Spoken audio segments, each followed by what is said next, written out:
You've reached the Union of Metro Street podcast, where we discuss the San Diego music scene of the late 80s and all of the 90s, from the shows we worked to the shows we played. Here we go.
So that was Bucko 9, and we are here with Craig Yarnold. And what album's that from?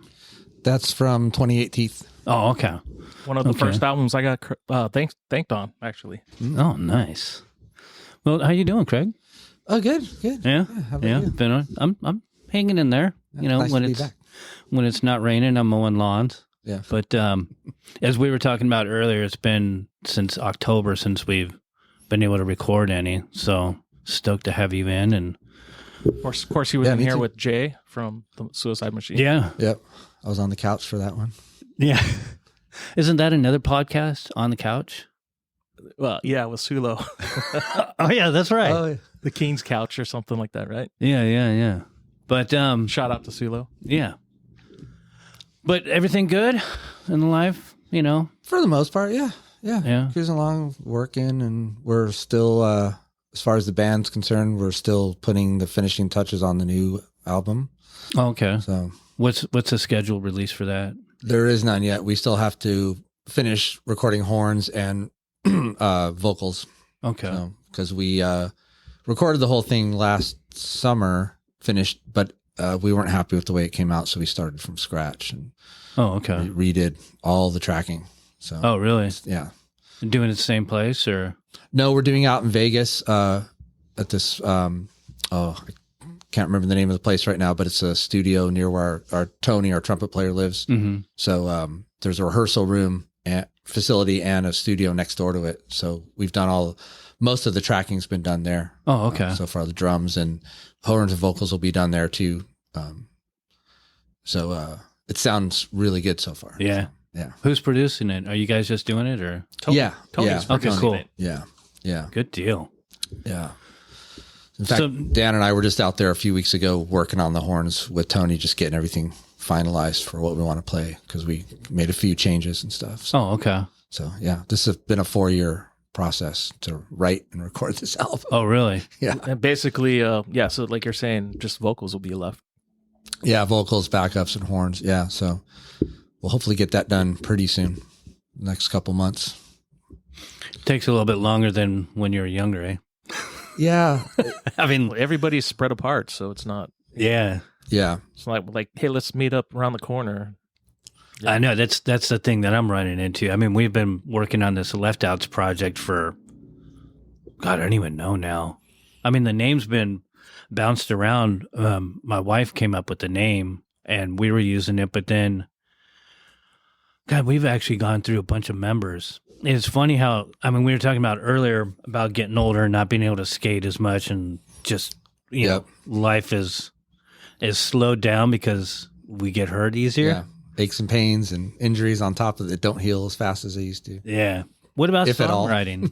you find it the older that you get, songwriting comes easier, or It depends. I mean, we're lucky because Jonas is like an endless fountain of song ideas because he just always plays guitar. Yeah. And he's always writing. So he's got enough ideas to keep us going indefinitely. So then it's just about taking those and building on them. It's, I think for this one, it had been 4 years since the previous one when we started writing this in end of 2019 going into 2020. So when the pandemic and the lockdown hit, we were just writing songs like every week. We were demoing stuff, new songs. oh, okay, You know, and it was like that was all there was to do. It kind of kept us sane because it gave Right. us something to focus on. yeah, And so it depends on the situation, but when the music's there and you feel it, it's not difficult to be creative, you know. and get back most into of the. time. Yeah. That's Yeah. I'm finding that the older that I am, I mean, I'm not writing as aggressive of stuff. I actually Yeah. mellowed out a lot, but I find the older now, I kind of approach it differently, and Yeah. it seems to be making the songwriting easier. Yeah. You think it should be with the experience you get, you know, Right. just knowing Right. the process of putting a song together and Especially with you guys. When did Buck 09 start? We'll do a deep dive because Yeah, I it gotta was- get the history. And, but- and obviously, you're the one that kind of got the whole thing going. I mean, initially it was our original bass player, Scott Kennerly. He was the one who started the band after he saw Skank and Pickle play somewhere. He was like, I want to do something like that. And so he put the initial ads out in the reader, but Steve and I were the first to come along shortly after that. Steve went to a rehearsal and I heard the practice tape when Steve and I were hanging out one night because we've known each other since high school. And I was like, oh, I want to jump on that too. yeah. So I went to the next rehearsal and stuck around from there. And what year was that? We always argue whether it was 91 or 92. I think this was the end of 91 when the early incarnations were happening. Like, cause I remember it being around Halloween time for some reason. And that was the very first rehearsals before we even had the name, you know? Oh, okay. But the official kind of start is 92 when we actually solidified the lineup with Jonas on guitar and Pebsworth on vocals. And we added Dan and Tony to the horn section. So, Okay. And then, yeah, we kind of consider it 92 because that's when it was like what became the recording and touring lineup. Right. basically. Inception in 91, but birth 92. Yeah, exactly. That's crazy thinking how far back. So then how long before you guys ended up playing? Did you play? Well, let me ask it this way. What was your first gig? And What year was that? 92? I see this. I don't remember. I think it was early 92. We had a different singer, different guitar player, and I was the only horn player at the time. And the first gig ever, public performance, it wasn't even a backyard party. We played at the Spirit Club opening for the Boss Tones. Oh, wow. And we got on that luckily because I saw the ad in the reader for the show and I called them up, not knowing how it all works. Hey, I've got a ska band. Can we play? And they're like, oh, well, no. I mean, because obviously that stuff's been booked weeks ahead of time, if not months ahead of time. But then someone in one of the bands dropped out because someone broke their arm or something like that. So they contacted us and said, you guys want to open up the show? And we got up on stage and had no business playing in front of the public yet. Right. We did our best and sucked but we got to see the Boss Tones play. So yeah, it was worth it. But then, that's like cutting the teeth and then you get it out of the way. And yeah. And we played a couple parties, backyard parties. We played a couple, one or two parties with the band I was in before, Spy Kids, where we both played on someone's driveway up in Vista, and the cops showed up and broke it up and all that. Right. So at that time, were you the only person in the band that actually played other shows live, or did anybody else have? Well, actually, yeah, Dan and Tony were in Thierry Dread, right? Yeah, they'd played with Thierry Dread, and I think a band called Red Alert. Maybe I think that was Damien. From Daddy Longlegs. Daddy Longlegs, yeah. I think he had some kind of reggae thing before that. I think they had collaborated with him on that, but they were in Thierry Dread before Bucko 9, and still, hop in there every once in a while. Yeah, play with them once in a while, and I do now too sometimes. And Pebs was in, because we told this story, was in Mind's Eye. Yeah. Because he got the gig over me. Because I tried out for that band. Oh, yeah. Yeah. He was, I don't know if he was still in that band when he first joined, but I remember seeing some video of them playing like at Grossmont College in the quad. Yeah. And I think he had been in Sprung Monkey briefly as well. Oh, okay. Because his friend Pat King, they had moved down to San Diego together. Yeah. And they had been in Labeled Victims up there. They're a punk band in high school. So they had played shows and parties up in LA. And Steve had played Steve and I had played in a couple garage bands, ska, and then he had played in some other punk stuff that I think just played parties. And then it was Scott's first I think his first band ever. Wow. But yeah, the others of us had some experience playing clubs and stuff. Right. We'll get into that. I want to get into how you even got into music and all that, but let's stick with what's going on. So 92, when did you guys start thinking about putting out a record?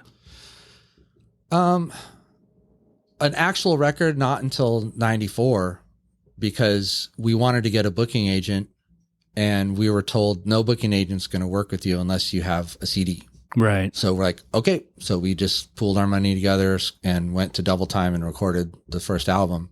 Before that, we had put out a demo tape, and we put out a 7-inch on Silver Girl Records, and they had done some local stuff. And they're kind of had a resurgence lately. I think they're re-releasing stuff. But oh, cool. And we had been on like a compilation or two, maybe. But yeah, so the album came out 94.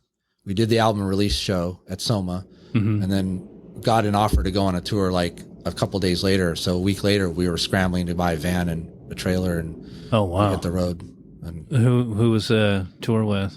That was with Gangster Fun and MU330.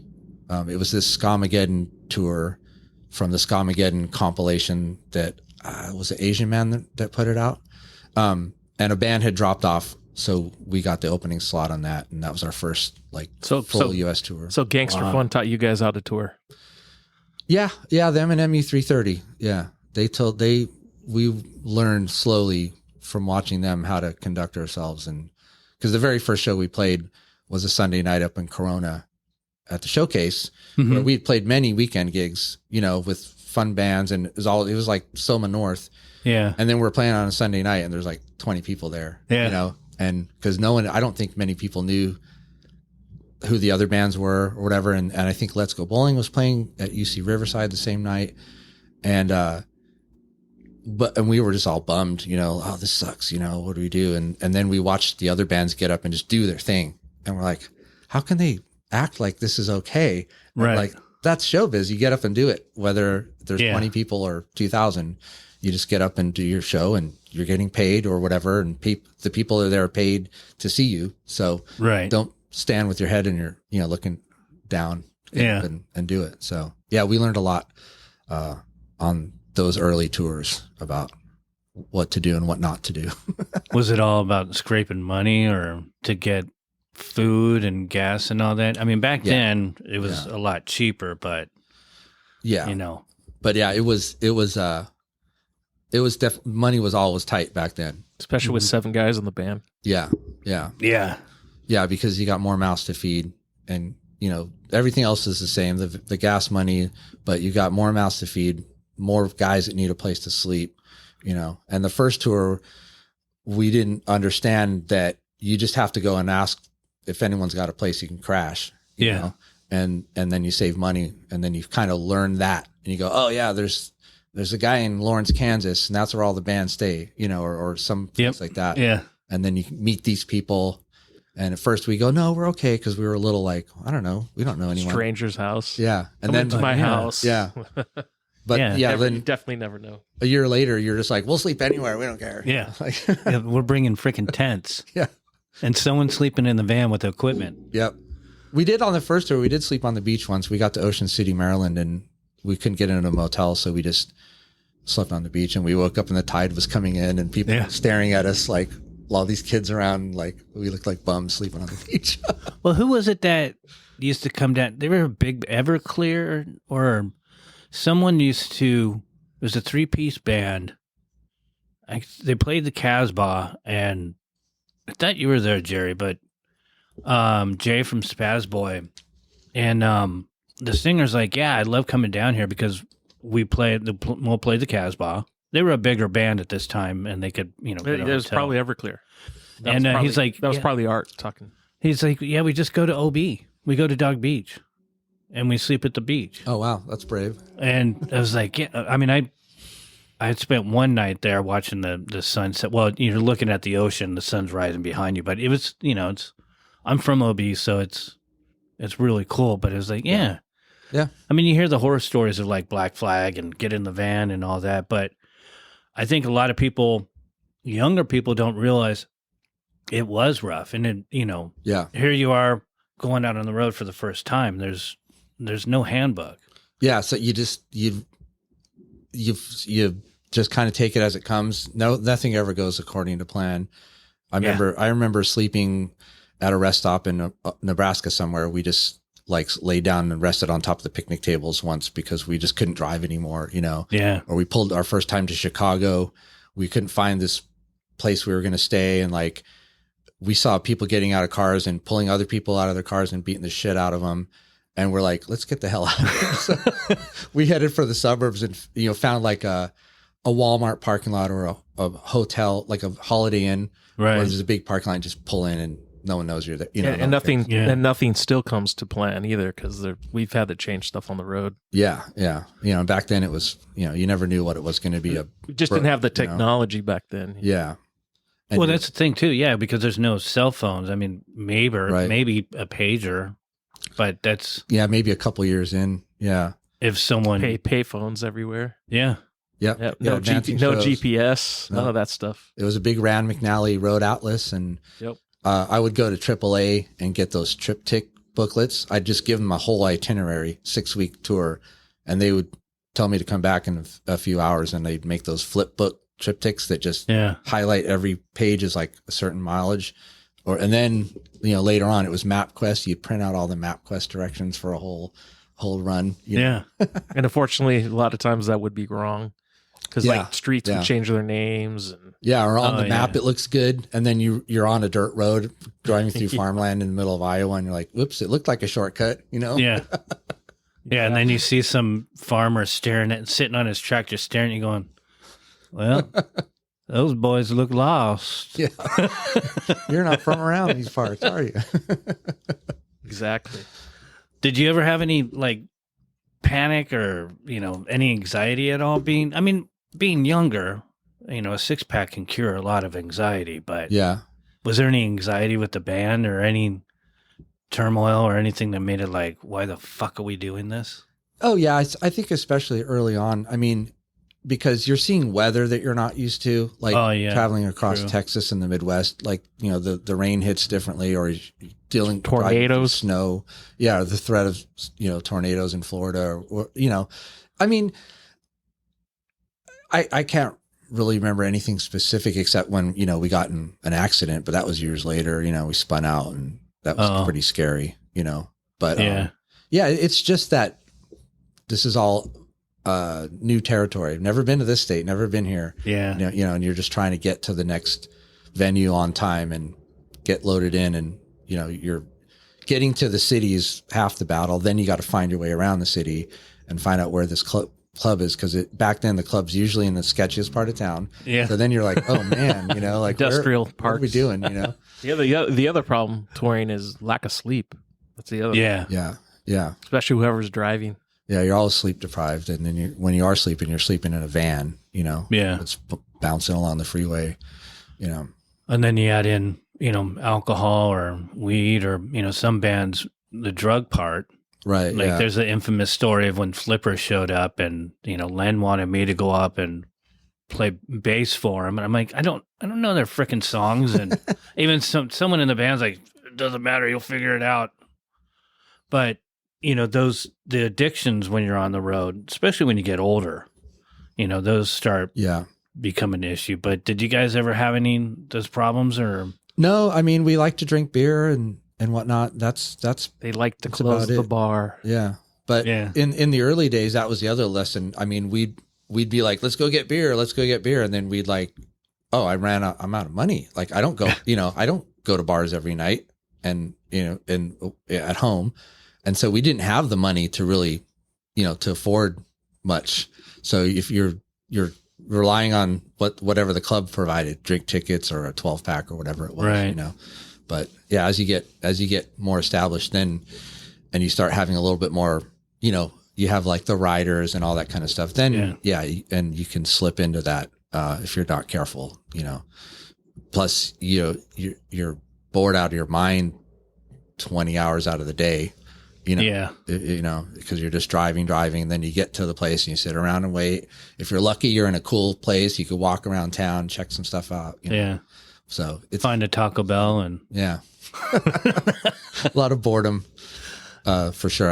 I'm sure we're not the only band that would say that, but it's that 1 hour of excitement on stage that you're going for. But that's, some people kind of talk about it, and especially for those, I think a lot of the younger people don't realize you have to get to the point where you get some of the luxuries of, when you show up in town, there might be a couple people already there.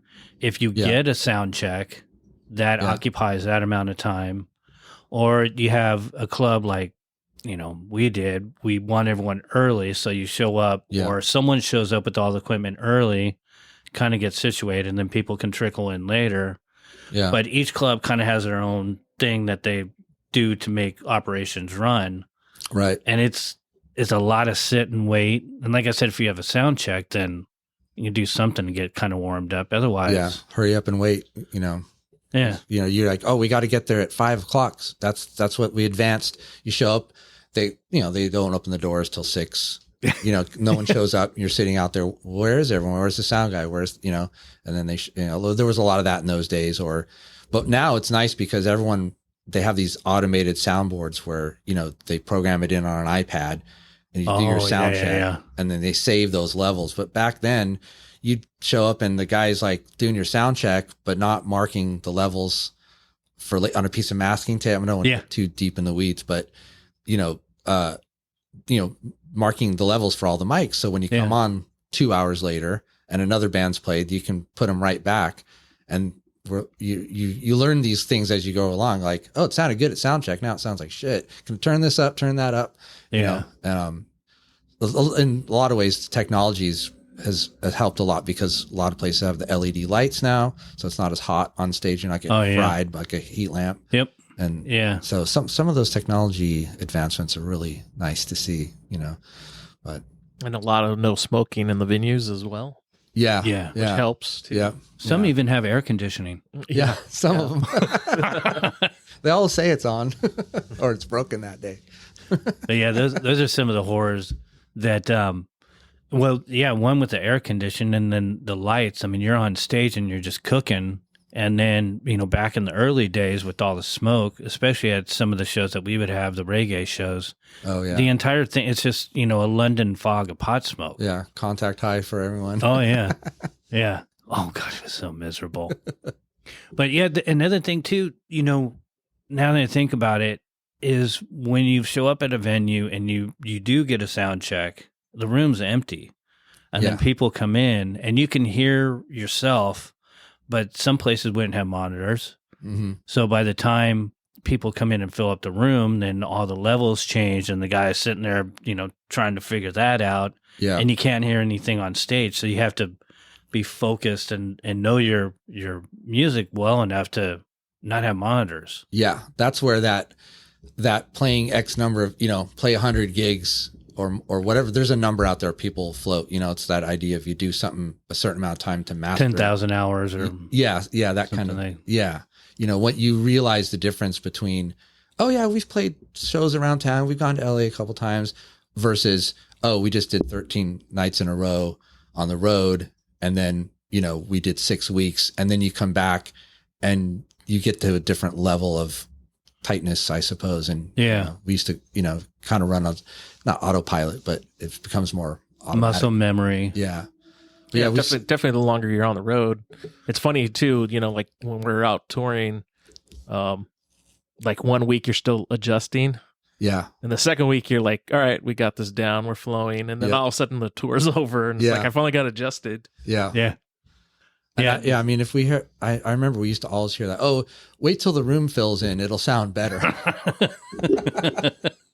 We used to get that at a lot of places. Like, okay, sure. That and also, oh no, dude, we're getting everything on the rider. It'll be here. He's a little late. Yeah. And then after the gig, it's like you're going to get paid, and oh well, we got pizza. Yeah. That, Oh, that was, oh. we would get that. We got a couple pizzas for you guys. And we're like, okay. And if you weren't there when the pizza arrived, you were lucky to get one slice because everyone just dived in, Oh yeah, and you're like, Or when where's the ours? or when the venue gives you their food, and a lot of times it's really bad. Yeah. Yeah. You don't want it. We try to get buyouts. Can you give us $10 a head instead of whatever your kitchen serves? Cause it's, oh yeah, bar kitchen. Here's some fries with some chili on it. Yeah. There's your dinner. Never mind the little brown thing. Those things are crunchy. I mean, don't get me wrong. There's venues that have really good food, but Yeah. there's Oh, yeah. a lot of yeah. that. A lot of them are like crappy bowling alley food. Yeah. So, Oh yeah, Yeah. And, Yeah. you know, Some regions too, like I remember playing this place in Atlanta and they had really good like gumbo and stuff like that, Oh. But back then, at least if you take the money, you can buy a pack of smokes if you want. You don't have to eat the food if that's what you choose to do, or you can go buy a burrito at 7-Eleven, pocket the other $7 or whatever. Yeah. So some people take that approach where they come back, with $200 cash because they just saved all their money. They didn't blow it yeah. on stupid things, but Yeah, and then another thing I was just talking to someone recently about is the merch. When you have the merch, well, it depends. Now I heard it's just how much venues will take, but because it's become more corporate. yeah. But when you're on the road, if you have a good amount of merch, that kind of supplements when you don't get paid. Yeah. Or maybe if you have a really good night, sell a bunch of merch, and you're like, all right, we're going to get a hotel room so everyone can take a shower. Right. Yeah. Or do laundry in the sink, Rollins style. Uh-huh. Your socks and unders in the sink, and then hang them up in the because you have a hotel room, Yeah. and you can turn on the heater to help dry them out. Yeah. Oh yeah. We would pack 7 or 8 people into a Motel 6 room, Yeah. and just sleep on the floor and 2 to a bed. And To be a rock star. Yeah. But I mean, those Trying are to get all. extra towels from the staff, and we Yeah. still pack 4 people to a room. yeah. We would tell them, how many people? 4. Meanwhile, you're sneaking 4 more in. Yeah. Yeah. Why do you want extra towels? Yeah. Oh, I don't know. Just need them. Dirty. Or you just find a maid cart and snatch Still it. the towels. And a roll of toilet paper because you always got to have an extra one in the van Yeah. because you never know. And a bucket is sometimes handy, 5-gallon bucket. Yeah. And empty Gatorade bottles and things. Yep. In case like one night we were following another band to a farmhouse in Kansas, outside of Manhattan, Kansas, I think, that a relative owned, but it was empty. And they were like, you guys can stay there. So they said, hey, we can all stay in this big farmhouse. And we were driving. We couldn't stop to take a piss because if we lost them, we'd be stuck we were in the middle of nowhere, like Kansas. Farm country. Yeah. So we just kept going. Guys just had to pee in Gatorade bottles. I think someone opened the back window of the van and was like taking a leak out the back window, the little pop out window. It probably got all over the trailer. Yeah. Yeah. But those are all the things you got to learn as you're, getting out there. And it's for the music. But then when you get home, did you ever get the anxiety of, even though you might have had like a rough tour or whatever, but you want to get it back out there because you want to play again? Sometimes, because when you're at a certain point, that's how you're trying to earn a living, and although I don't think we were as hungry as some of the other bands, because coming home to San Diego was always such a nice thing to be able to do. Right. We'd go, especially early on, we'd go to so many places and we were like, oh God, I wouldn't want to live here, And if you're touring with some bands that are from some of those towns, they can't wait to leave. They want to tick it out and they're happy to be on the road. And I think that's maybe a slight edge that some people have. You got to be hungry to do it, close to 300 days a year if you really want to make it work. Yeah. I don't know about now, but it depends on who you are and what your status is, but you definitely, it definitely changed. Like you become resourceful, and you kind of like, sometimes you feel like you're lowering yourself, like, to a different level of humanity, because you're just like you said, like take the Kleenex out of the motel. Oh, take these sugar packets off the table. We'll use them later, Instant coffee and take everything. It's just survival. Yeah. And did you guys all have like side jobs, or like a part-time job that you could just leave and quit, or? Most of us did. Yeah. I don't know if everyone did, but most of us had some kind of part-time job that they could come and go to. Yeah. That makes it easier. It's hard to have a career and a band as a career. Yeah. You have to supplement one, or,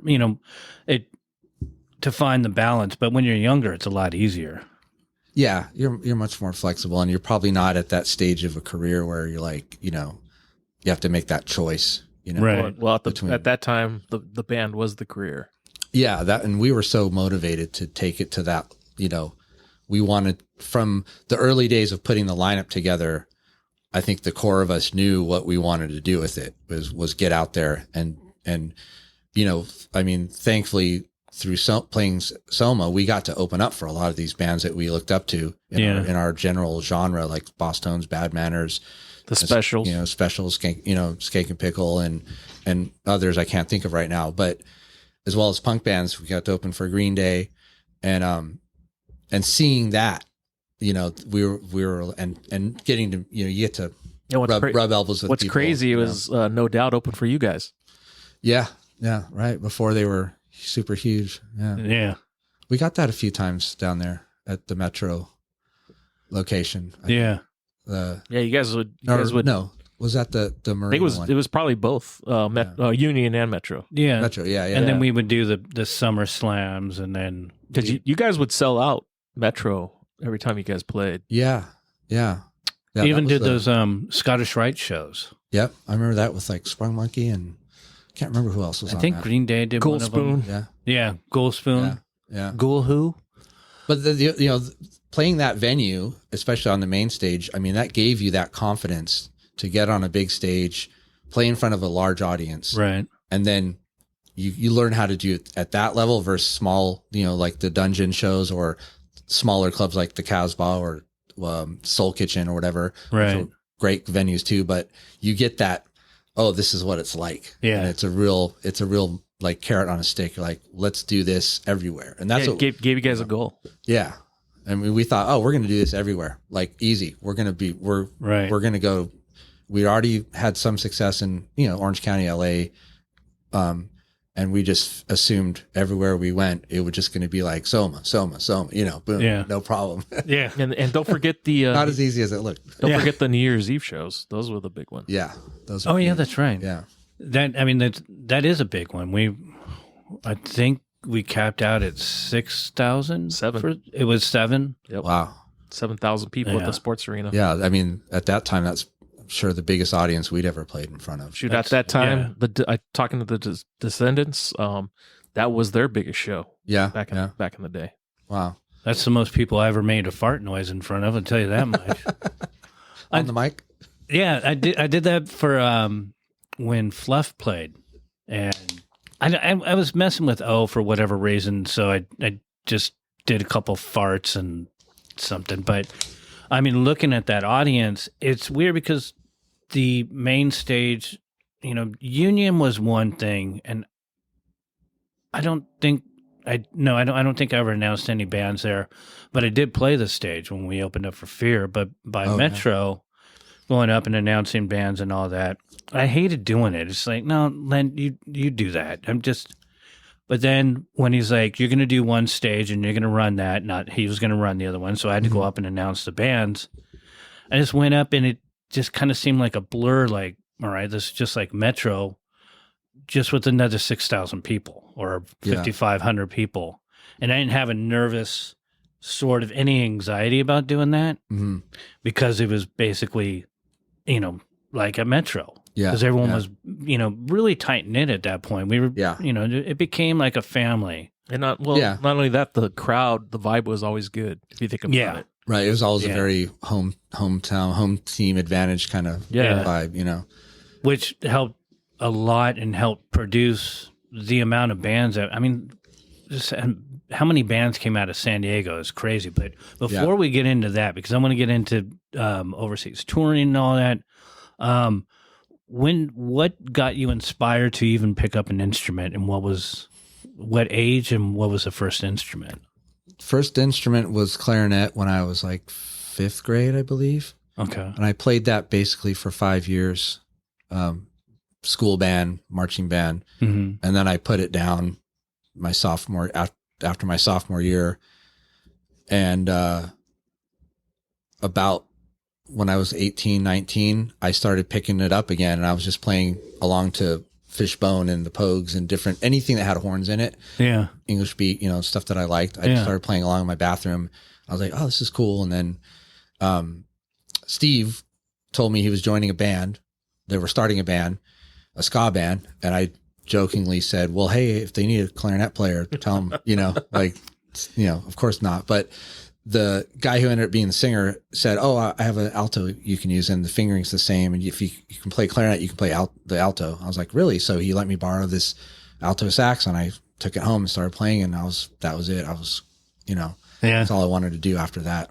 Playing, I kept playing along to, Madness, One Step Beyond, trying to learn all that stuff, and then just getting in there from that point on, I was about 19. It was just one band after another. I never, the first band played a party and then broke up. The next one never got out of the rehearsal room. The next couple of things I did never made it out of the practice room or the bedroom or wherever we were jamming, right. And then we had some interesting experiences. At one point, Scott Russo and I were in a band before Spy Kids, and then I was in a band with some guys who used to be in Gangbusters, and Mitch from No Knife was our bass player when he was still in Funeral March, and he had long hair. Oh, wow. We were just jamming all this ska and playing like ska versions of Misfits songs, like London Dungeon and stuff, and some songs from our guitar player's old band and our singer's old band in high school, Multiple Choice.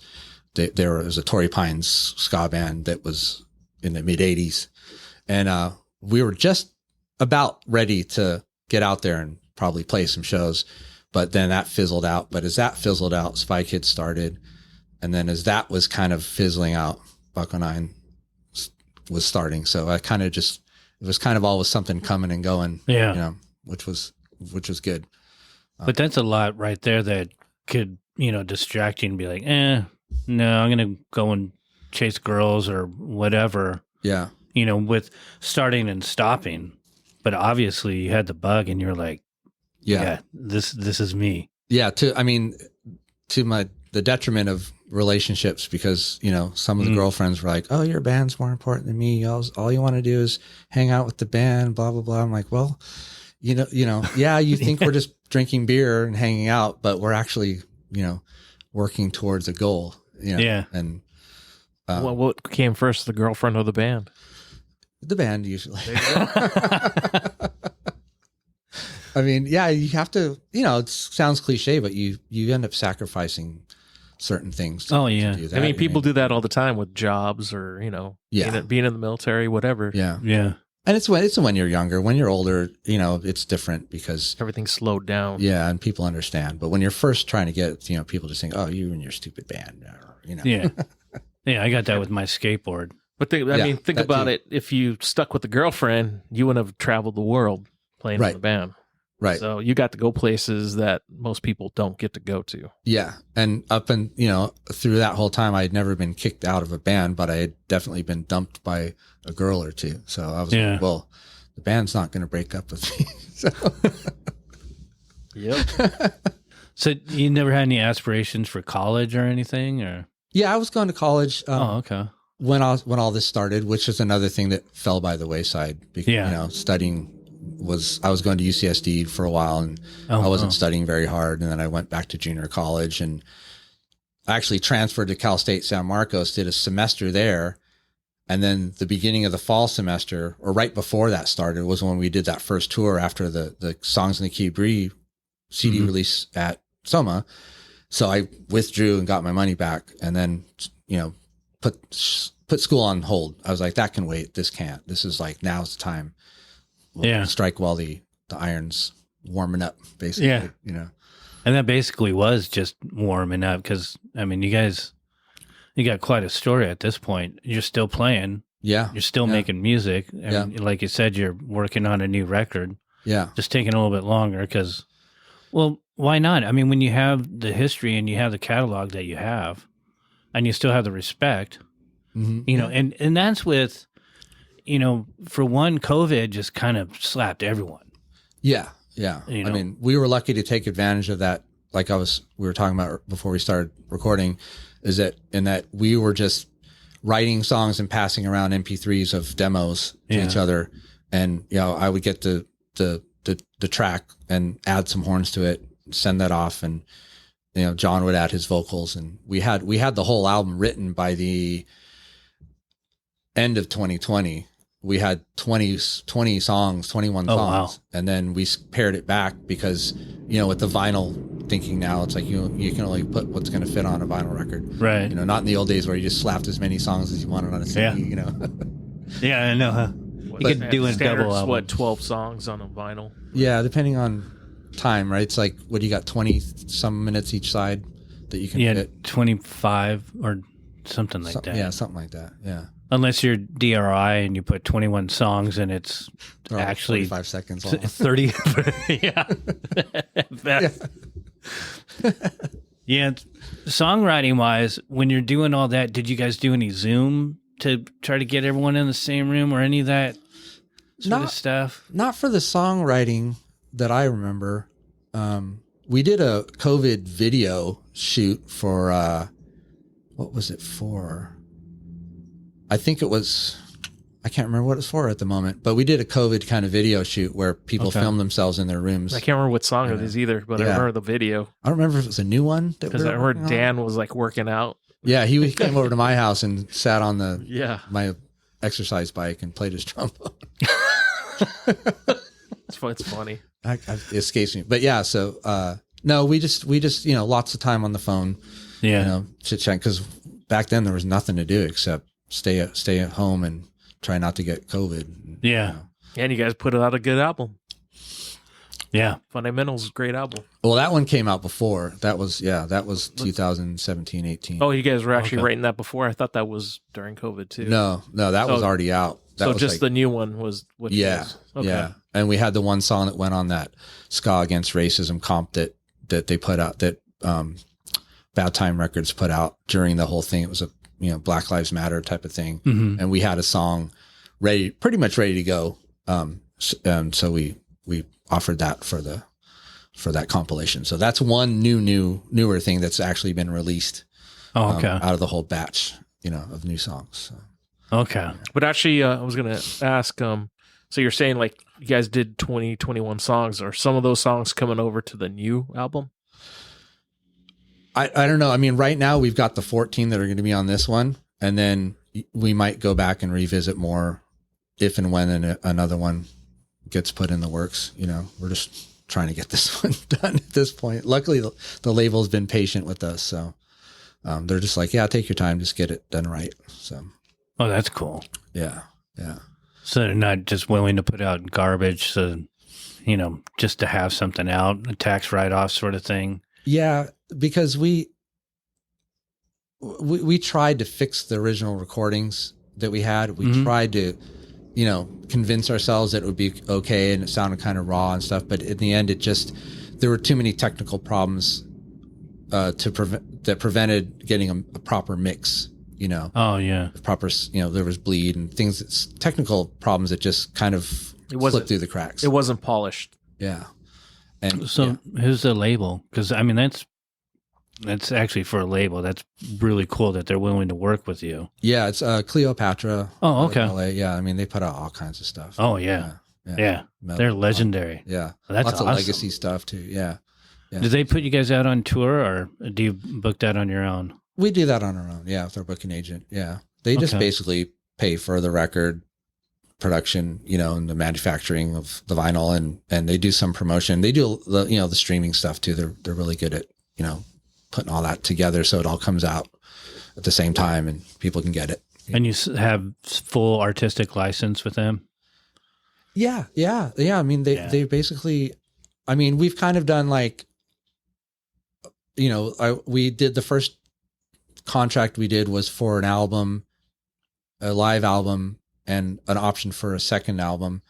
But then during COVID, no one realized that the option had expired for the second record. Mm-hmm. Or maybe it was after that, because in 2021 we actually did the live album. We did it in the studio live, but all kind of recorded live for the most part, because we were trying to do a live album at a club. Right. Just could never get it to happen. Which we went to that. Remember? That was the That's when they were recording that at that studio. Oh, that's right. Oh yeah, Okay. that's right. Yeah. That was that time. Yeah, down at Earthling. Yeah. We were going to do it at the Viper Room, but then that fell through. We were going to do it live at another club somewhere. What was the reason at the Viper Room? Just the sound didn't sound good? No, they had really good sound there, but I think the club got sold. I was actually recording. I was the one hitting the recorder for doing that show at the Viper Room. Oh, well, we wanted to get in there, but they sold. New owners came in and they got rid of all the equipment that they used to record bands. Okay, from the board. Oh. Yeah, whatever they used to do. Because Tony had bought like some kind of multi-mic type thing, and I was using. Yeah, I was hitting that when you guys would go on, and then stop it when the set was over. Yeah, but they have a really good sound in the club, or they did. I mean, it's still there. Yeah, Viper Room's still going. Because it was supposed to close last year. Actually. Oh, really? Oh, they were going to tear that building down. Oh, yeah. Sorry, I thought I heard something about that. Oh, yeah. They were going to build a hotel or something there. Oh, that's right.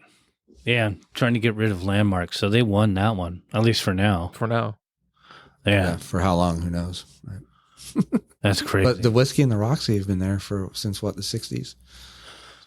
Yeah. Same owner now. Is it for both? Yeah, I believe so. But the Key Club / Gazzari's is gone. House of Blues is gone. Yep. Yeah. The Palace is gone too. Oh, I can't remember if we've played there. We played one of those bigger places once, the Palladium or the Palace. I can't remember. Palladium's still there. I just remember I saw, I think, like some celebrity walking through. It was like there's someone from Roseanne, or like I was like, oh, I recognize her from TV, and we were probably opening up for someone else. But it was that time where you like, oh, things are starting to get bigger when you're seeing Hollywood people show up for a punk show or a ska show or whatever, Yeah. Well, especially with the waves of music and how things become trendy and whoever's hot at that point, no doubt brought a lot of exposure because of Gwen and all that. And now Yeah. she's not even the same person that I used to scare the crap out of back Right. in the old days.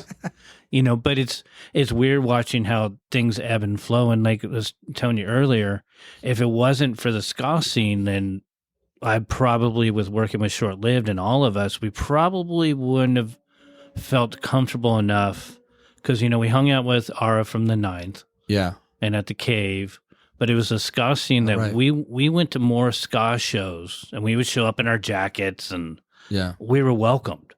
So that gave me the confidence to keep pursuing, and then eventually ended up booking at Soma. Yeah. And with the ska scene, it's not like the punk scene. It's number one, it's the musicianship. For the most part, you have to have at least that edge.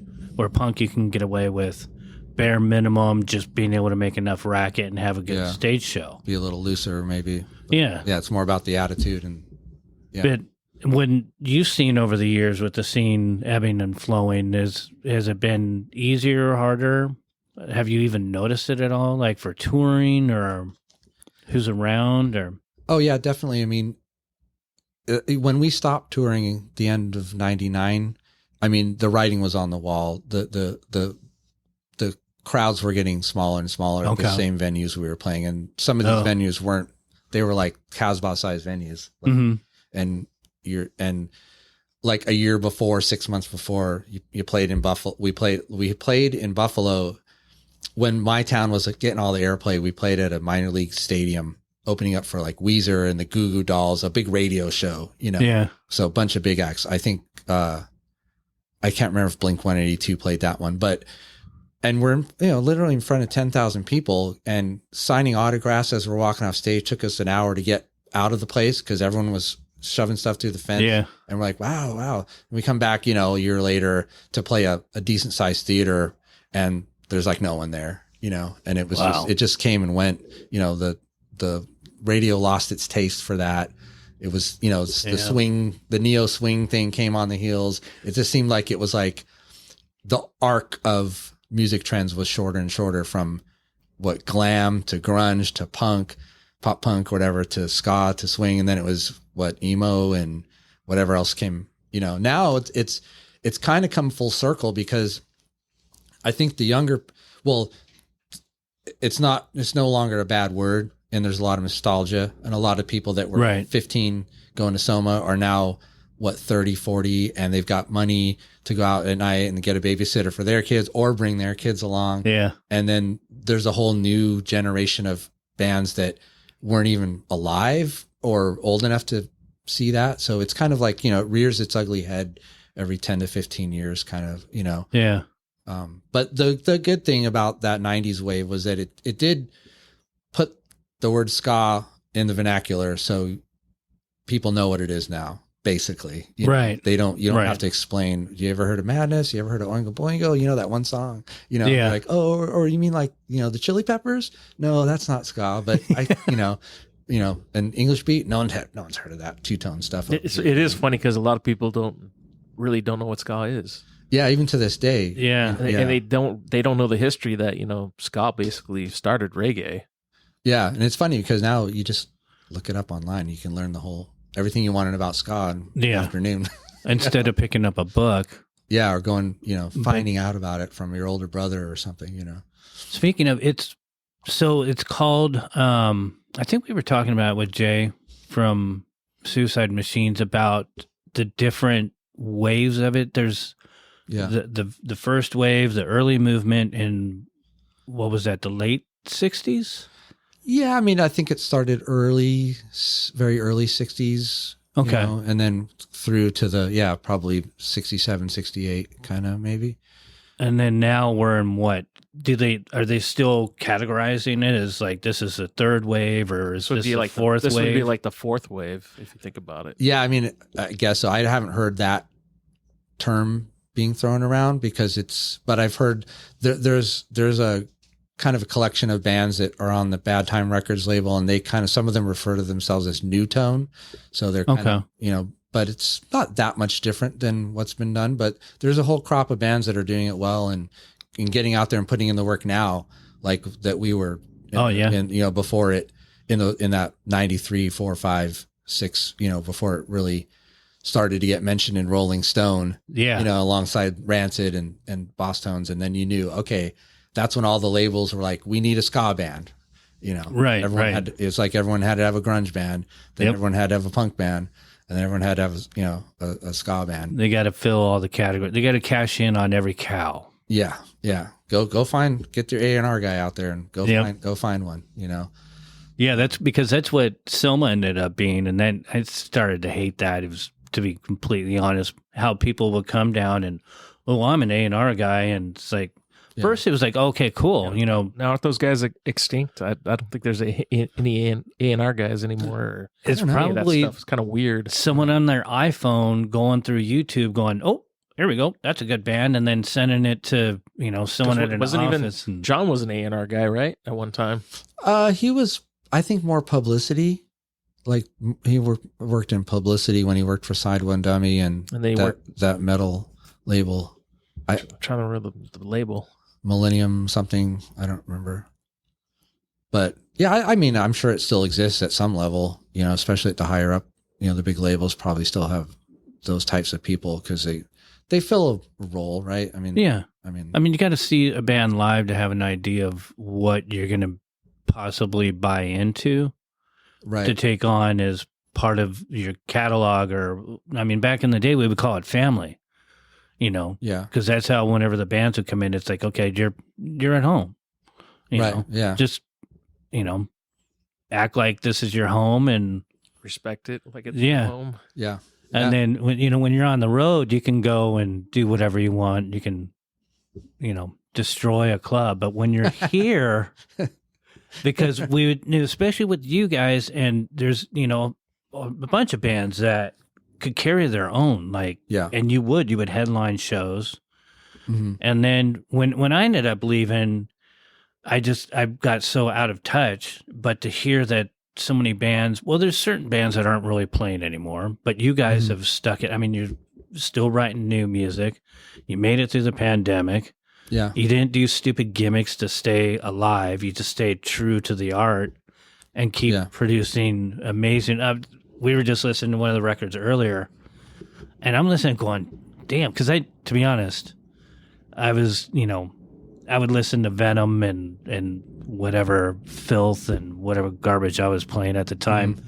But the more that I listen to you guys now, it's like, damn, you guys are a really good band. Oh, thanks. I mean, I've really, really enjoyed it. My wife's always been a huge fan, but yeah, and to be able to not lose your edge and still keep producing at the level and keep pushing boundaries and do better. That's the hope. Yeah. Yeah. I think you guys are holding it down pretty damn good. I'm looking forward to hearing the next album. Thanks. Yeah. I think if the horns come out the way they can, and I've already heard John's new scratch vocals that he just did this week to get himself ready. It's gonna be good. It's gonna be. That's awesome. Every band says that. I'm not gonna say it's gonna be our best album ever, but it's solid, and that there's songs on there that I think old fans will really like, and we're happy with them. We're not just. It's not phoning it in, right? Kind of stuff. Because if you're doing that, then you might as well just stop. Yeah. And we've all heard that. And that's why it's taken so long. Well, that's. I mean, to have the discipline to be able to take it that way. And so this get dark for a minute. Did you ever see like something in the future where you're like, yeah, this is going to fall apart, we're off the rails, or any panic moments?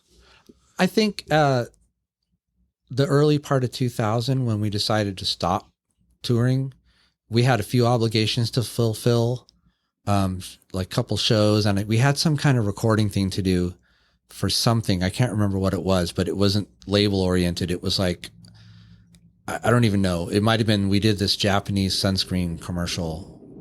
We had to write a jingle for these guys, and these Japanese, executives were out in the studio in Encinitas where we did Libido at Big Fish, and they were standing there in the control room, and we did this like 30-second song, and it had to have certain criteria. It has this girl's name in it, and so we had a couple of things like that to do, and then we were kind of idle, but still getting.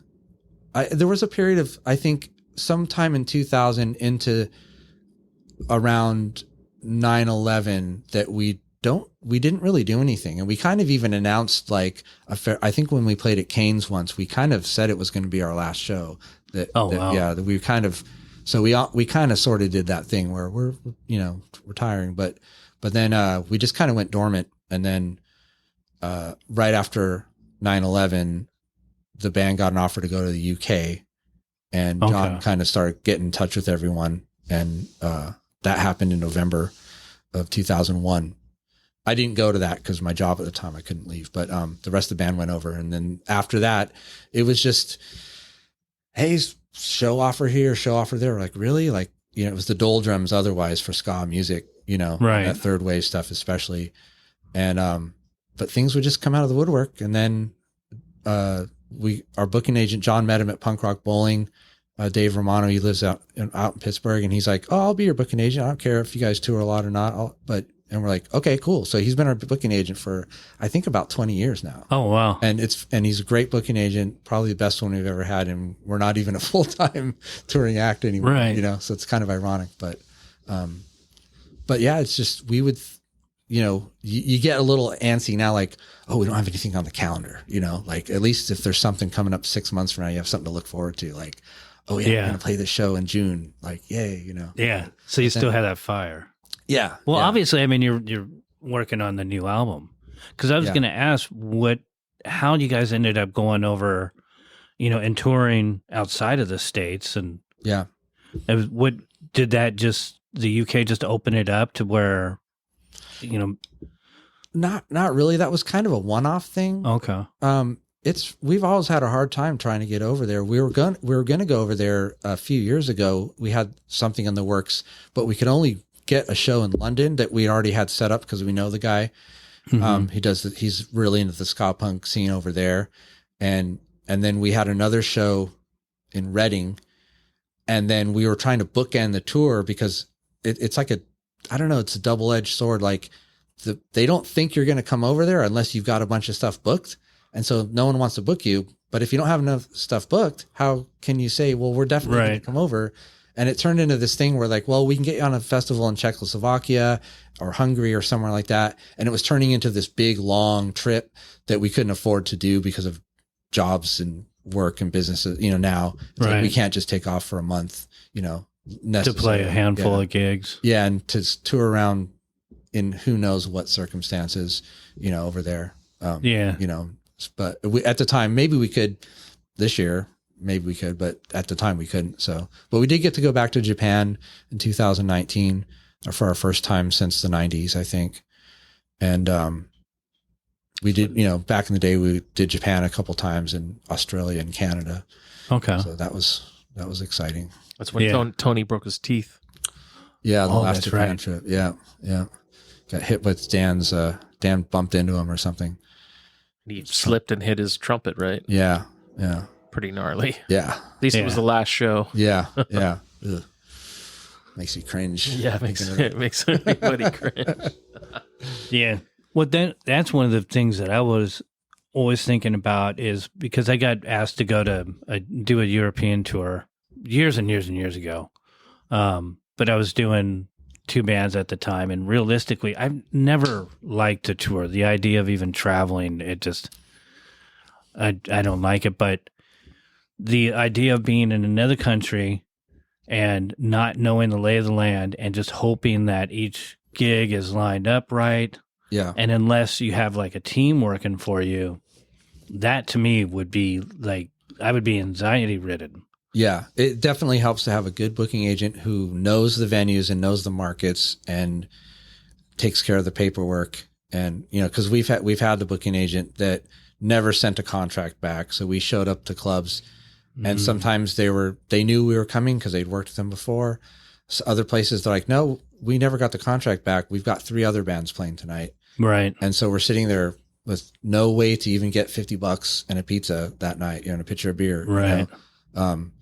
So that helps a lot when you've got someone who knows the lay of the land. So, and then and that things are going to generally work out okay. Yeah. Yeah. I mean, even in the States, it's easier because you don't have to go across the pond or whatever to get back home. You can just be like, all right, well, we're doing a 14-hour drive. But it's also when you're doing those tours, did you ever play a place and then have someone say, hey, I got a party going. You guys want to come and play and to fill in spots on your tour? A couple times. It didn't happen that often, but sometimes it did. Where there was, maybe a house party on an off night or I don't remember that happening very often though.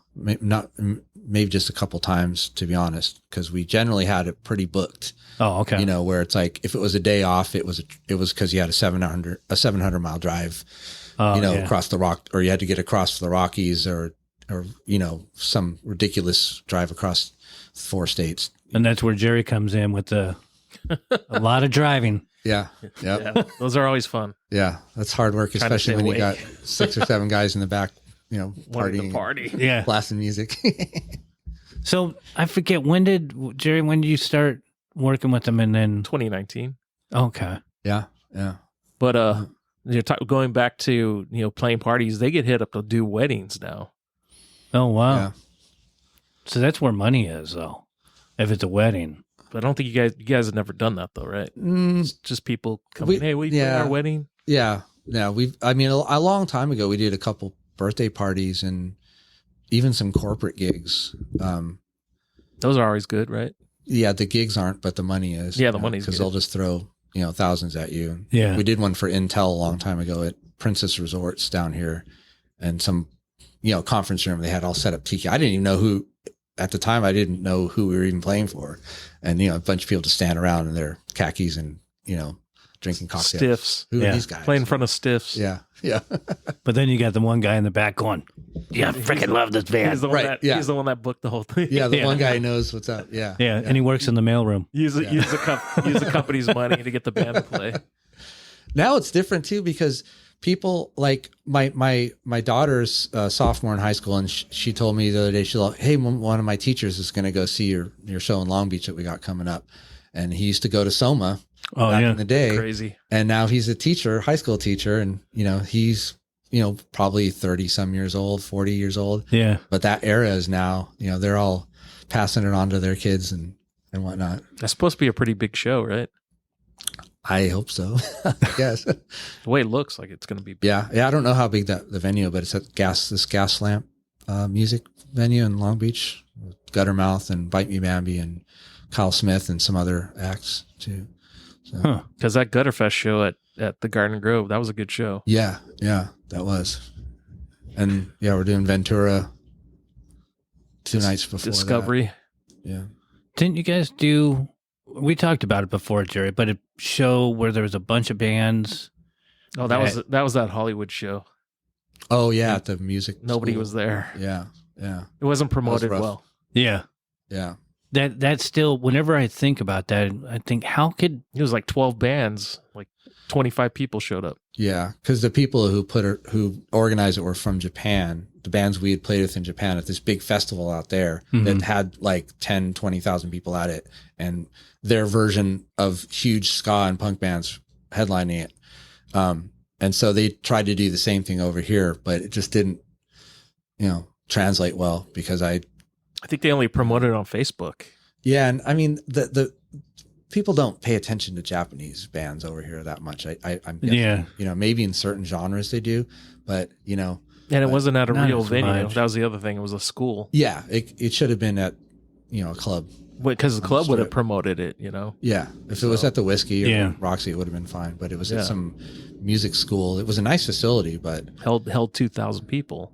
Yeah. But 2,000 people didn't show up. Yeah. Well, that's another thing too. If you're trying to establish a new place, well, this is just it wasn't even a new place. It's just it's like a school for the arts where they learn how to do sound, that kind of stuff. And there was no flyers up there. I don't think they put anything out. I don't know how they. Wow. I don't even know. It was just weird because you had bands like Pulley, you had U.S. Bombs, you had Guttermouth. I mean, there was a lot of well-known bands on that bill, and just nobody showed up. Yeah. I mean, that's a loaded bill. If you have, and it was a Saturday, you'd think people would show up. Yeah. That was weird. Or at least the students. I think they were working. They were working selling the snack bar. They're working the snack bar, and they were doing, and they also had a tattoo thing set up too. They were doing tattoos. Oh yeah, really? Yeah. Oh man, that's a bummer. That's showbiz, Yeah, hit and miss. Well, I've had there's been a few shows at Metro. The one that stunk to high heaven was which is funny because I used to call him Stinkfinger, but Goldfinger played, and I got a world of shit from who was it? John was the singer of that band. Yeah, John still is. Came up and was just like yelling at me, where's all the fucking people? Where's Len? And what the fuck are you doing here? I said, I'm the one that fucking booked you. What show? Where was that at? It was just one of those. Was that at the downtown when they? No, it was Metro. Because Goldfinger didn't start until the mid '90s, I believe. Yeah. And it was one of those during Christmas break up to Goldfinger headlined it. It was on the side stage. I don't remember. And it was not a very well attended show because those shows weren't really well attended anyways. And I booked everything. He was just pissed that Len wasn't there, and I don't know what else was on his mind, but that just really bummed me out because those shows were just kind of filling in things anyways. Was it a weekday show? Yeah. Okay, that's probably what it was. And but people would show up because because we did those couple shows with Goldfinger, Suicide Machines. Yeah, those shows were good shows. They, for the most part, this might have been in the earlier days because and another thing, he was pissed that they weren't playing the main stage, but there was no one there to see them. The local bands. San Diego was weird back then because the local bands would do better than some of the touring acts, unless you were like NoFX or Slayer or Bad Religion or Circle Jerks, that kind of stuff, right? Yeah. But some of the bands like a Face to Face or Voodoo Glow Skulls or some of those bands, I think that weren't quite where they were going to be. People, it wasn't quite the same. Like, you just go in there and 1,000 people are going to show up. But see, that's what was good with San Diego because the people stood behind the local bands. Yeah. And there was literally hundreds of bands. I've talked about this many times. There was so much talent. And when you put it in that perspective, out of how many other bands there were in San Diego, there was just a group of, maybe a dozen that did really, really well that you guys were, you could headline your own show in a drop of a hat. I mean, we could announce it a week before and it would be packed. Yeah, it was crazy back then. But San Diego, supported their bands big time. Yeah. But then, they kind of helped launch, but then you guys still have to have everything again, the talent and the drive to take it outside of San Diego. Yes. So, did you ever run into that in any other towns where people were just kind of like, who the hell are you? But there was a headliner that. Oh yeah, all the time. The first, especially the first couple years. I mean, even when, because the first tour we did with Gangster Fun and MU330, Gangster Fun was older. They were kind 80s, of the in between 80s. Second and third wave band.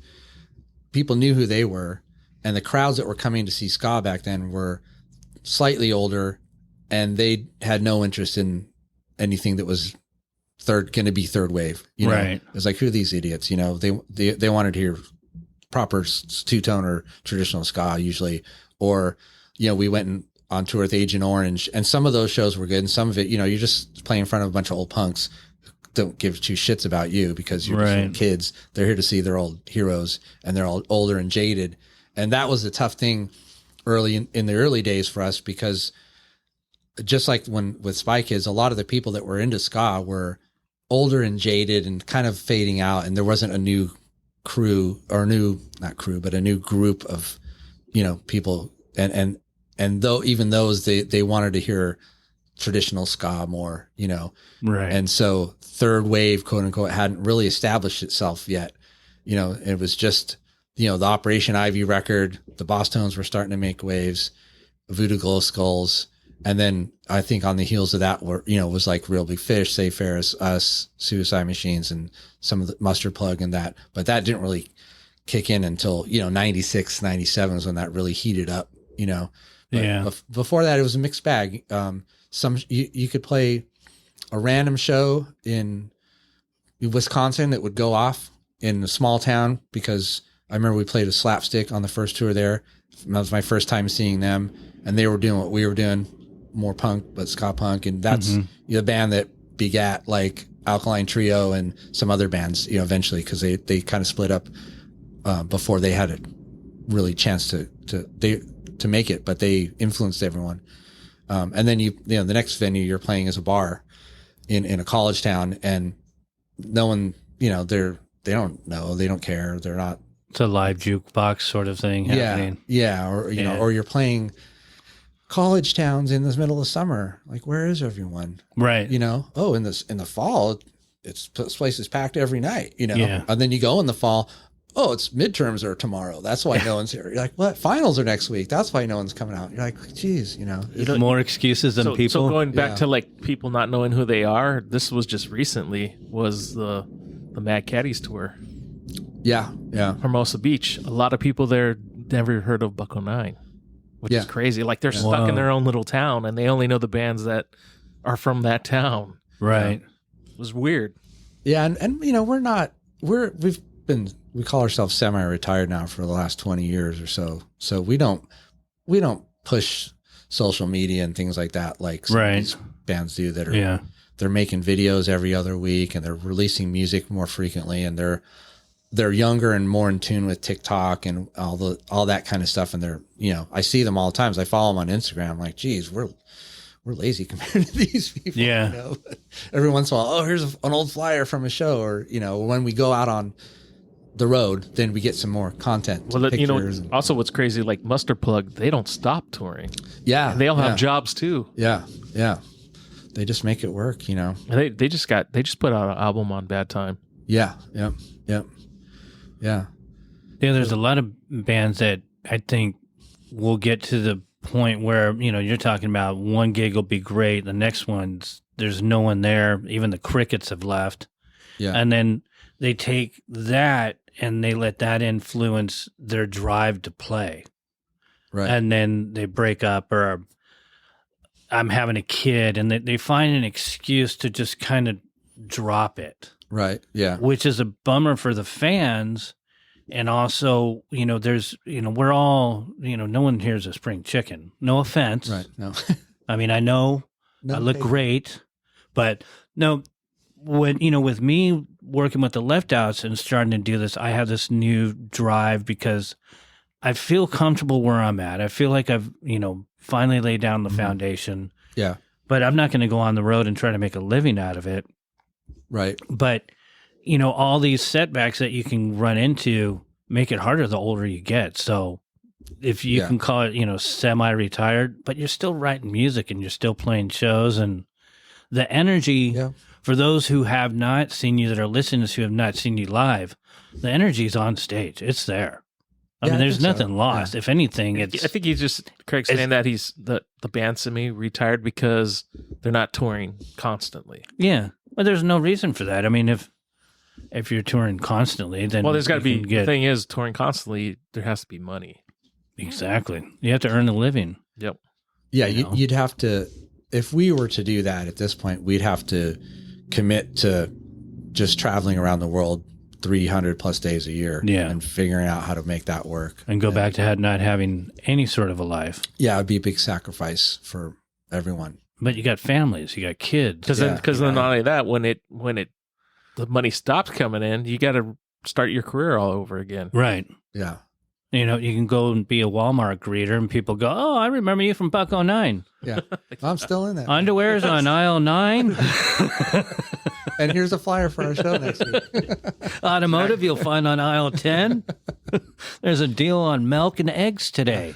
And, we have our new CD. Yeah, get it on all streaming platforms. Yeah, that's killed a lot, too. I mean, like the labels, I still prefer vinyl. There's nothing like that for me. I jumped on the CD gig. We have a bunch of CDs. V even has her stuff on MP3 and all that. But I mean, I can go on Spotify and listen to something every now and again. I will. Yeah. I prefer being in my kitchen, making dinner, or whatever, and playing vinyl.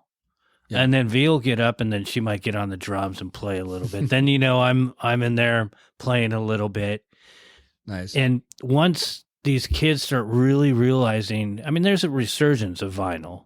Yeah. But thank God people like you guys are still putting out the vinyl, because once you hear vinyl and get that ambiance, Yeah. I think it has to do with the label too, because I don't think every label wants to put vinyl. right? It's got to be vinyl's cost effective. Yeah, it's not cheap.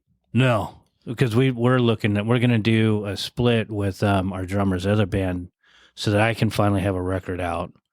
But yeah, it's not cheap. But once the demand is there, if we can balance it out to where they can get their money, but bring the prices down. But we all know how inflation is, and Right. And Yeah. actually, when we're touring, we've always sold out of the vinyl. Yeah, I think so. Yeah. It's there's that nostalgia for it. It's more tactile. It's a bigger piece of art. yep. It's You don't need better reading for the glasses. autographs too, because people Yeah. Oh, like yeah. to get Yeah. their vinyl yeah, autograph. you can frame it, put it on your wall. Yep. If you want. Yeah. You know.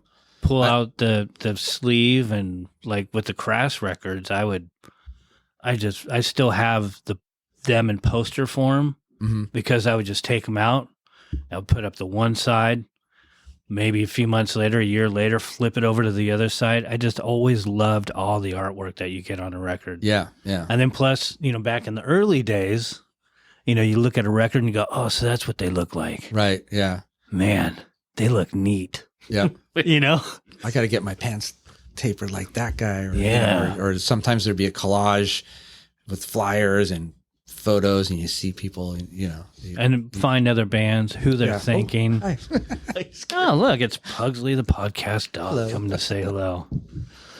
But speaking, I know you got a gig going. Is there a song that we can listen to right now? Is there something that you want to promote, or anything new going on? What new, other than got any shows coming up that you want to promote? Yeah, we got kind of a lot. We're doing April 18th, Ventura with Guttermouth.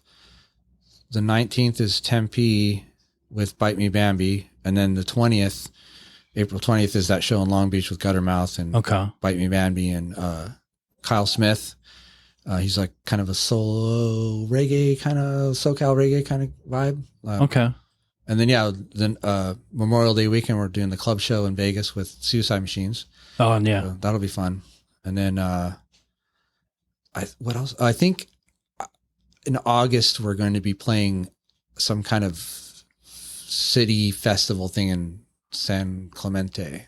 Oh, okay. Yeah, I think that's been confirmed. That should be fun because it'll be one of those free outdoor kind of like Is city it going to be like a streets. beach show, like Back to the Beach or something? I don't know. It's just a city thing they do every year. Like I think the Agrolites played it last year. Kind of like the Rolando Street Fair, that kind of Probably, deal. yeah. Several city blocks or something like that. That's cool. Yeah. Kind of like the old street scene. Yeah, that's Yeah, what it was. they do. Street Yeah. I missed that. Yeah, Those yeah, were good. Yeah. those were other fun gigs. Yeah, and I think we might have something come up in November, but that's not close to being set yet. So Okay. it's surprisingly enough, it's like things keep popping up, and Yeah. one way or another, we get to keep doing it, which is we're really fortunate. I mean, Yeah. to still be here doing it, especially with still the core of the group Right. intact. So yeah. Yeah, but you guys have definitely earned it. And like I said, the stage show, if anything, it's got more energy, and it's really fun watch. Oh, thanks. Yeah, and some of us don't move the way we used to, but we still try to. The energy's there.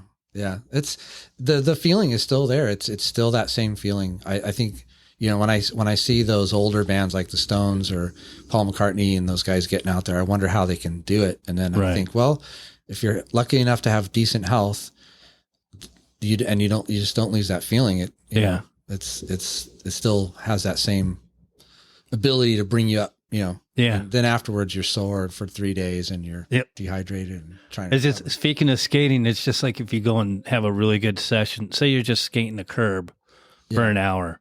And then a week later, you're still thinking, yeah, that was a rad session. Yeah, But your yeah. knees feel like Yeah. rubber. Yeah. Your Like back, my lower if I get back. up too quick, yeah. Yeah. Where's the ice bath? Where's the hot tub? Yeah.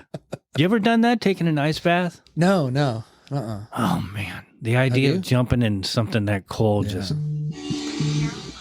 just does not appeal to me whatsoever. But actually, after when I was still playing, there's days where the next morning my neck, for whatever reason, I'm not sitting there headbanging, but my neck just felt like I had been headbanging to freaking Black Sabbath for an hour and a half. Yeah. I get that too because of that and having the sax strapped on. I used to have it around my neck. I have kind of a sling strap now, but that same thing, we're like, oh, my neck is so sore. And The then, little reminders that you're old. yeah. And you're like, oh, how can I, I don't know if I could do this for 6 weeks at a time anymore. But then you get into autopilot, and then Yeah. you just do it. Yeah. We used to jokingly call it robot mode. When, Yeah. When you're 16 days in a row in on a 5-week tour and you're waiting for that day off just so you can, it's not that you don't want to do it, but you just want that one night to where you just like, oh, I don't have to get up and do that, and get in that mentality. And, but then you're clicking so much that it's kind of fun actually, because then you're looking at the crowd and you're seeing stuff and you're not just I'm usually focused on my mic stand. Just don't fuck up, just play the Right. notes, get them out. Where's your sax on the mic? And then once you get going, then you're like, oh, look at these people jump stage dive or crowd surfing. And oh, look at that guy. It looks like he's had too much to drink and they're pulling him off, whatever, and you can start. Remember relaxing. back in the day when you were constantly touring and then you had that day off, those days seemed like they lasted forever, super long. Yeah. You just want to, lie in bed all day and just watch I don't know, Jerry Springer back then or something. Yeah. Or watch the performance from the night before for a few minutes and you get that energy rush. And then it's like, okay, what's Oprah doing? Yeah.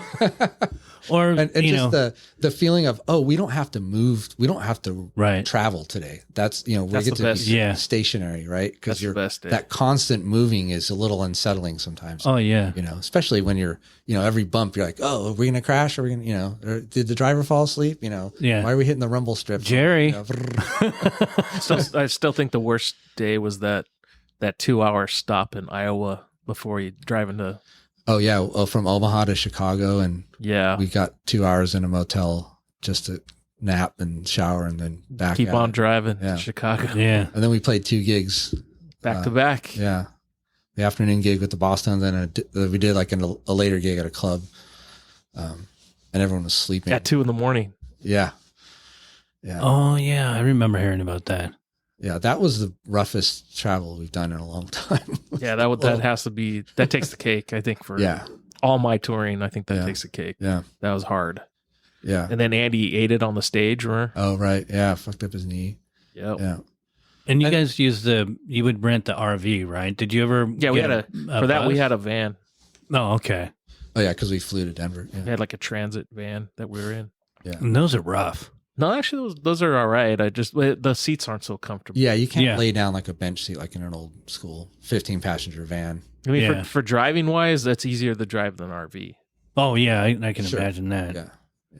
I didn't even I drove whatever big was it like a 350 or something back when I was doing tile and with dualies, and that compared to like just my F-150 was a world of difference. And just driving locally, I'm like, oh man, this thing sucks.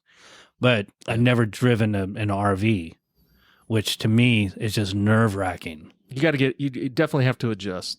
Yeah. Yeah. You got to And drive you have like to a boat. commit. Yeah, because You know. it takes up the full lane. Yeah. You got just got to be cognizant of your side mirrors and when you're up front driving, it's like, oh, this drives like a van because it's kind of like a big truck van. But the people in the back are like, can you slow down? And you're like, what? No problem. Like this, I'm fine. I'm on the brake. I'm on the gas. I know we're good. And everyone in the back is sitting there going, whoa, like slow. So you have to just force yourself to like slow Trust down. the and driver. take those That or you curves hit nice a and bump slow. and somebody goes flying off the Yeah. on the bed. Spills their drink, and then a beer can comes up front. Slides down. Yeah, it's still better than being in a van, though. I mean, nothing compares to a tour bus, but those are so expensive to Oh yeah, travel in. You know, $1,000 a day. you got to be committed for that. Gotta have money. yeah. Someone's got to have money for that, Yeah, yeah, you know. yeah. But one way or another, as long as you're getting out there and doing it, I mean, no matter if you love what you're doing, it's, you know, you find the good things in whatever it is, and then you can brush off all the bad, because the whatever the word I'm looking for, but the alternative to not being in a van touring is to be at home wishing you had somewhere to go and play.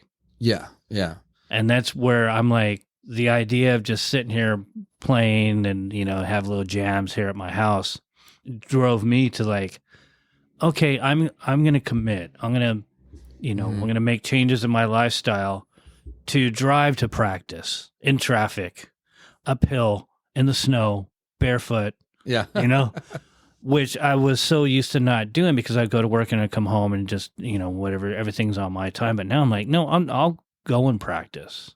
Right. Yeah. I don't mind. I'll stress out on a certain line of a lyric and like, that just doesn't fit. I want all that. Yeah. Because I want to be playing music again so bad. Yeah. Yeah. So, you know, as long as the good outweighs the bad. Yeah, and I think that's a common thread amongst, you know, many types of artists, right? Actors, comedians. Yeah. It's your memory tends to block out some of the, you know, the long, boring, you know, whatever times for, you know, and you just remember the show, the being on stage part, or the good, you know. Yeah. It's, The camaraderie and yeah. the energy. Well, it's like every time we go on the road, it's a little adventure, and we're getting away from, you know, Yeah. And it's, the regular day-to-day life. yeah. And I mean, I think every band would say this almost every day. There's like what you call a Spinal Tap moment where something weird happens, and it's almost right out of that movie. Yeah. Or a variation on something that happened in that film. Yeah. You know, whether it's the marquee, spelling your name wrong, or getting lost in the venue kind of thing. You're like, where's the stage? You know, all those little things, or just that everything Drummer that can go wrong. implodes. Yeah. Yeah. First day on the trip, and you narrowly avoid a 20-car pileup or something, or you see some crazy shit happening as you're going down the street with, you know, and you're like, oh my gosh, we've only been on the road for a few hours and we've already had so many weird experiences that you wouldn't get if you're just at home. Kind of like Seattle with those guys wasted in the street, and the ambulance they come and pull the guys out of the road. Yeah. Covered them up. Wow. Yeah, this guy was buying us shots during the show, and then after the show looked like he was a dead body, and the ambulance showed up, put a foil blanket on him and make sure he was okay, and they had to move on to more serious issues, you know, like heroin overdoses, and they just let him sleep. And we were leaving, we're like, hey dude, you okay? And he's like, and then the next day, younger guys, he mentioned it on Facebook. He's all, yeah, that was me, I'm okay. We're like, all right. I'll get you guys shots next time you're in town. Maybe I won't drink as many. Yeah. The band drinking people under the table that happens a lot. Their age. People try to keep up with us sometimes, and they end up in a bad state. Well, that's another reason why you guys are seasoned. Yeah, because you know, and you can drink them under the table, and then go up and perform. Yeah, and then continue to drink them under the table. No, we've heard some of the antics for sure, but I mean that's all. I mean, I will admit, for not wanting to go on the road and tour, I'm jealous and a little bit. Yeah. But like I said, my anxiety of traveling, I just don't like to travel. Yeah, it gets harder. And I mean, I think it gets more like, I don't like to fly anymore. I used to love flying because, we're flying to San Jose for this big show. And then someone's flying us to Kansas City for all these radio shows. Or we're flying here, Australia. This is it, you know? Yeah. Now it's like, it's not as, traveling isn't the same. Especially with COVID. Or Yeah, a mask. and it's You want post a mask. post 9/11 yeah. world. You know, Yeah, you never you gotta know. take all your shoes off and all that crap, and everyone's stressed and yeah. But and you just you figure, well, how many times till my luck runs out? But, And then we've had some booking issues with the plane or the airlines issues with Yeah. stuff not yeah, being but right. at the same time, it's like there's an adventure to be had. So it's Yeah. both. It's both. And yeah, I agree with you. The alternative to not being able to do it is not something I want to see happen anytime soon, Right. if possible. But Right. because there's just something liberating about like you're in the middle of the desert, you pull over to use a rest stop, and you're standing there under the stars. Oh yeah. Just maybe Yep. just going, wow, I wouldn't be here right now if it wasn't for this. Speaking of the desert and the roadside tables, that's something that I used to rest joke areas. with face to face about. But I remember that from a little kid. But whenever I'm in the desert for whatever, I've gone on a skate trip, and I used to go out to Parker and do tile for a contractor I knew. But just that desert area, and then looking up, and there's no light pollution. You're just like, I'm literally a tiny speck Yeah. in this universe, and Yep. it's so humbling. Yeah. I mean, I wasn't going out to do any music or anything, but I've always had this idea of being in the middle of the desert at night playing and Yeah. just looking up and being like, yeah, if you could hear this, you would like this freaking song, whoever you are up there. Yeah. But Yeah. All that traveling, you get to see what a big place the country and the world really Yeah. is, and it's kind of cool. change Like your perspective a bit. it's kind of cool. All of us, like camaraderie. yeah, Like we're all hanging out. We're in a different place, meeting different people. yeah, That's another thing with Yeah. traveling yeah. or touring, I should say. Yeah. That's all the parts that I get jealous about.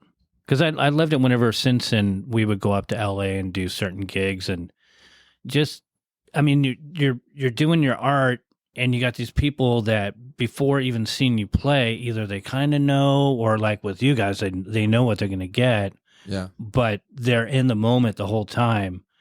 And just that energy and feeding off all that, it makes, and you're there because of an art that you do. Yeah.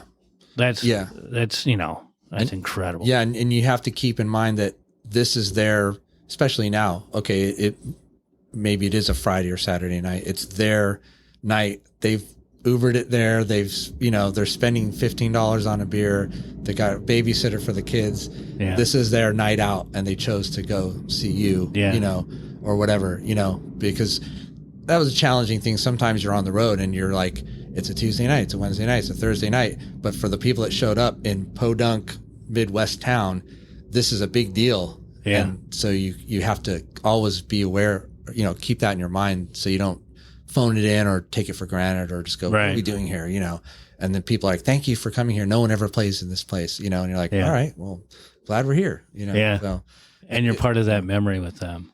yeah, exactly. Yeah. Well, it's like on the Facebook page, you got people hitting you up, going, "Hey, when are you going to play this town? When are you going to play that town? Yeah. When are you coming out here?" Yeah. Can't answer all of them, but sometimes people take it personally. It's like when we played Colorado Springs, someone was mad we didn't play Denver. I'm like, well, it's not because we don't want to play Denver. It wasn't We a love tour; Denver. it was a one-off. Yeah, it's like I explained it to that person because they seemed like they were pretty upset. So I think they were happy with my answer. But people think, why don't you come here? It's like, well, if we can, we will. Yeah. It's hard to get to the East Coast these days for us because getting there and getting back is the big part of it, Right.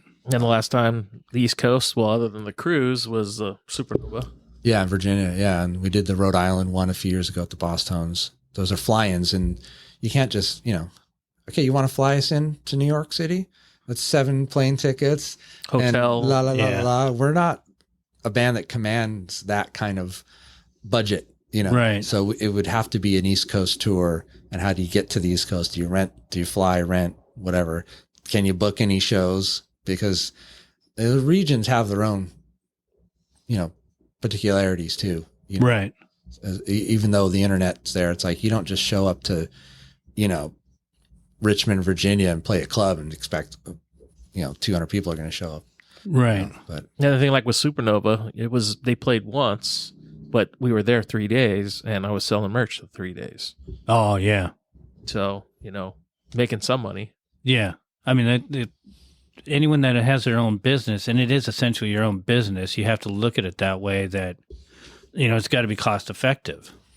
If you can play a festival, but then represent for those times to make that kind of money, then it allows you to be a little bit more relaxed. And then an opportunity might come up where, oh, well, you guys want to come and play with, so-and-so, we could use a couple extra horns or come and do guest vocals. And you can be in those situations if you have your basics covered so that you can get those opportunities. yeah, yeah. Which is always fun, especially when you're established. Then someone might be like, hey, come up and play the song with us. We're going to do an Op Ivy song. Well, I know that freaking song. Well, then come up and, Yeah. it just makes it that much more enjoyable. Yeah, those opportunities are somewhat rare, but they're awesome when they happen. And Yeah. with the horns, we've been able to do that a few times. Jump on stage, Yeah. with different bands and do a song or two. Yeah. Well, speaking of, we'll let you get out of here, and thank you for coming on. Yeah. Thanks for having me. Jerry, what's going to play us out here? And what I want to do, we're going to promote that we sat and chatted, and I'll get the list of the gigs that you're coming up so that I can post them on my social medias. Oh, cool. And then with the podcast, so we'll get in advance of that, depending on when the podcast comes out. But at least I'll have something to promote. Oh, awesome. And help get that out for you guys. And of course, I'll tag the band and you and whatnot. Yeah, we'll share it, of course, too. Yeah, thanks. And Want to do Skeletons off. Fundamental. Yeah, something a bit newer. That's the other challenge is trying to play new stuff for people, and they haven't heard it, and they want to hear the old stuff. Yeah, and which we like playing, but it's trying to work some of that new stuff in, so you're not just the rerun show. That's one of the things we did back when we did the Sustain album was, how long can we keep playing Barfly and My Town and Round Kid, and it's like let's try to have something new. that's another one of the arts that some of the people that aren't really privy to this knowledge is when you have certain hits, you will play those. Sometimes it'll be in an encore where you play your biggest hit. Mm-hmm. So you kind of sprinkle in the new stuff with the familiar stuff, and you slowly rotate through the years, but give them the hits. Yeah, yeah, so that you're not a one-hit wonder or a commercial band that I can think of a few, but I won't name drop right now because the people will get pissed at me. But that have to, all they do is go up and play one or two hits that everyone knows, and then they do the rest of their set. They might have, 3 or 4 albums out, but if the people only know 2 songs, the minute they play those 2 songs, then people are going, okay, where's the bathroom? I got to text someone. I'm going to check my Instagram.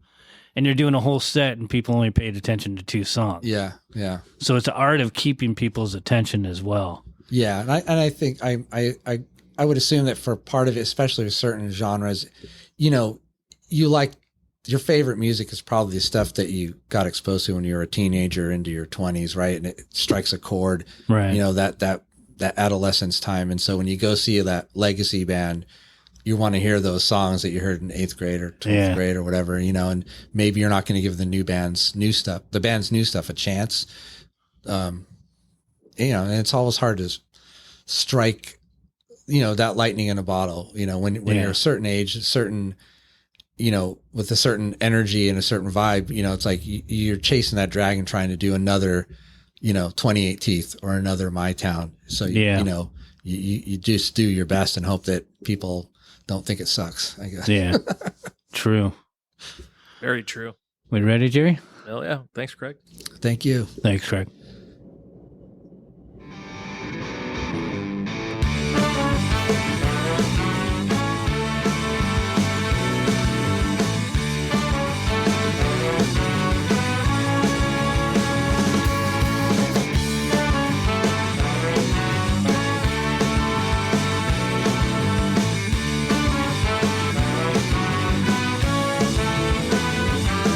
From the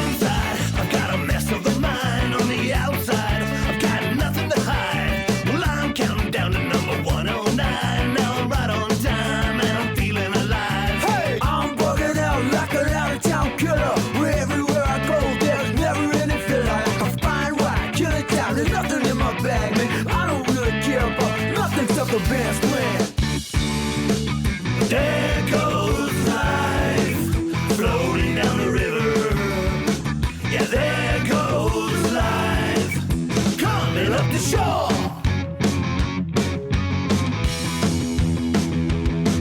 Cause we're skeletons, skeletons, skeletons fighting a war. Oh, so get up, get up, get up, and let's go. Get up, get up, get up, and let's go. Get up, get up, get up, and let's go. Get up, get up, get up, and let's go. Get up, get up, get up, and let's go. Get up, get up, get up, and let's go. Well, I'm changing, gonna put it all aside, rearranging what's asleep inside. Well, I'm done with all those skeletons of mine. As a warning, I'm at the halfway line. Hey, gonna kick it out like a shoulder gone pastor. Hauling down the street like never gone faster. Drinking it, I'm loving everywhere I've been. So it feels good to play that music again, yeah. There goes life, floating down the river. There goes life, coming up the shore. Cause we're skeletons, skeletons, skeletons fighting a war. Oh, so get up, get up, get up, and let's go. Get up, get up, get up, and let's go. Get up, get up, get up, and let's go. Get up, get up, get up, and let's go. Get up, get up, get up, and let's go. Get up, get up, get up, and let's go.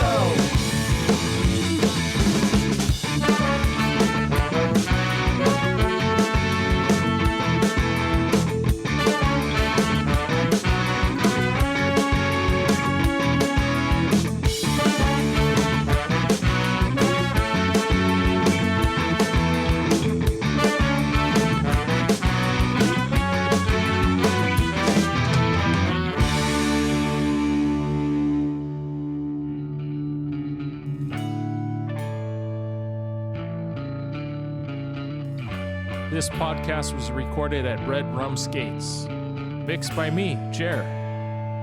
Music provided by Breakacre. We appreciate all our listeners and our guests. Please stay tuned till the next one. Have a great one. Bye.